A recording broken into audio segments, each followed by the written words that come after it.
And we're back with Senator Chuck Grassley, Republican of Iowa. Welcome back to the table, sir. Thank you. Glad to be with you, Greta. On gun control legislation, yes, sure. Are you going to join some of your other colleagues on the Republican side and filibuster this legislation when it comes to a vote on Thursday? The answer is yes, but we're going to have this bill brought up. There's enough votes to move ahead, and I just hope that Senator Reid will allow us to offer all the amendments we can, because that's one of the things that Republicans or Democrats, when they're in a minority, when you speak and have 41 votes, it isn't that you don't want the issue to come up, it's that you want the Senate to perform its function, which is that every senator has a right to offer an amendment.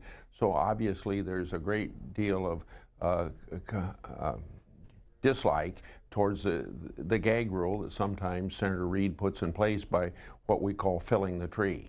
Okay, so the senator on Thursday has set a vote on a motion to proceed to the legislation, to begin debate. You're going to vote no, but you say that they have the votes. What's the vote count? Oh, I would say 65, 70, I'm sure of that. You think it's that many Republicans will be joining with Democrats to say, let's debate this legislation? Yeah, and I think you could avoid a filibuster if there was assurance that there's going to be open amendment process, like the Senate is supposed to do. You know, the House of Representatives doesn't have a open process for amendments, but in the Senate we always have had.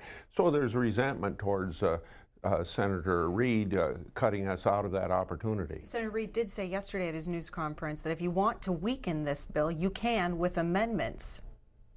Well, we were promised that on the continuing resolution. We got a chance to offer a couple amendments. Senator Moran wanted to offer an amendment to keep 114 towers at airports open, and he wouldn't get a chance to offer couldn't offer the amendment. So, you're told one thing and something else happens. So the point is, if you want to avoid Republican filibusters, what you need to do is have the Senate serve its historical function of being a debating society and not limit amendments. And this trust has broken down the last 3 or 4 years. And that's why you have so much partisanship, because the Senate historically has been where Republicans and Democrats, even if you disagree, you know that you want the Senate to function. The days of Mansfield, when he was Democratic leader for 18 years, you never had these problems. Wall Street Journal editorial this morning. The GOP's gun control misfire on filibustering the motion to proceed. The filibuster threat is giving political cover to Senate Democrats. And they go on to write this: the president's calculation seems to be that even if gun control fails, at least he'll have a keep kids safe political issue to help flip the House back to Democratic control in the next midterm. In that sense, his inflammatory rhetoric is meant to bait Republicans, some of whom are biting. Are you biting? Well, I've answered your question twice on that point, but the point is that you never know until you get there, and there is this distrust, and what we ought to do is try to build up trust. And one way of doing that would be for the majority leader not to file cloture even before a bill put down, and then also not to fill the tree. In other words, not allowing Republican amendments. We're learning from the Baltimore Sun that a compromise is starting to take shape between Joe Manchin and Pat Toomey of Pennsylvania. The deal worked out would require all commercial sales to go through background checks. That would appear to leave out some private sales among individuals, but cover the sales that gun control advocates say are a significant source of weapons to criminals. So far, from what you're hearing, is that something that you think you could agree to? I don't know without reading it, and I hesitate to say anything until you actually read the bill. But it's a major breakthrough from this standpoint, because the original legislation that one of the senators put down was if you were my daughter and I bought a gun to give to you, you'd have to have a background check.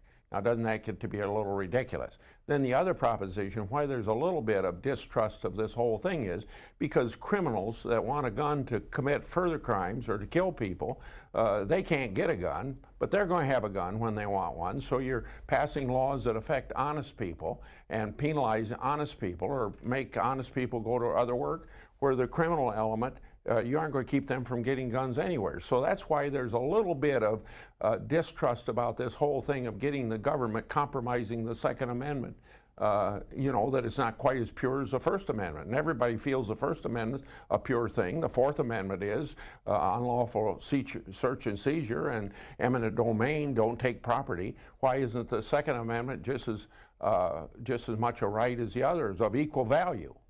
Advocates for background checks say it's very popular with the American people. Yeah. What are your constituents telling you? Okay, I'll tell you what my constituents tell me, because I had 30 town meetings in the spring break, went to 30 different counties, and this was the top issue in all of my town meetings. And there's a terrible distrust of the federal government that when you get involved in gun legislation and you're going to have background checks, the Institute of Justice says you have to have registration if you're going to have background checks, and then the government knows where your guns are, and people feel they're going to come to get the guns. Now, I may not feel that way, but I'm telling you that's what my constituents feel. And then they read about the New York newspaper that put the people that had guns in the newspaper and listed their address. Those people were mad because they thought criminals that want to steal guns would come in and steal their guns, and then the people that didn't have guns or their address wasn't listed, then the criminal element knows that guns aren't in those homes, that those homes may be affected. So privacy is being involved, and people see their life threatened or their property taken. And that's where you get into this business of gun registration being something that people fear, and you saw it in New York. You even saw it in Des Moines, Iowa, in the Des Moines Register.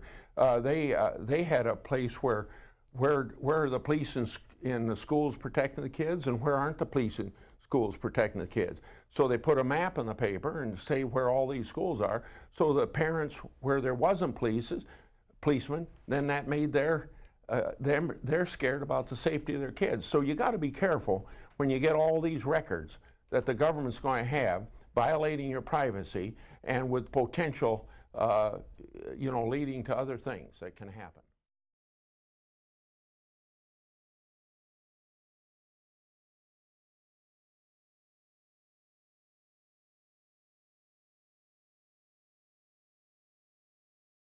This has been a Sunfish production.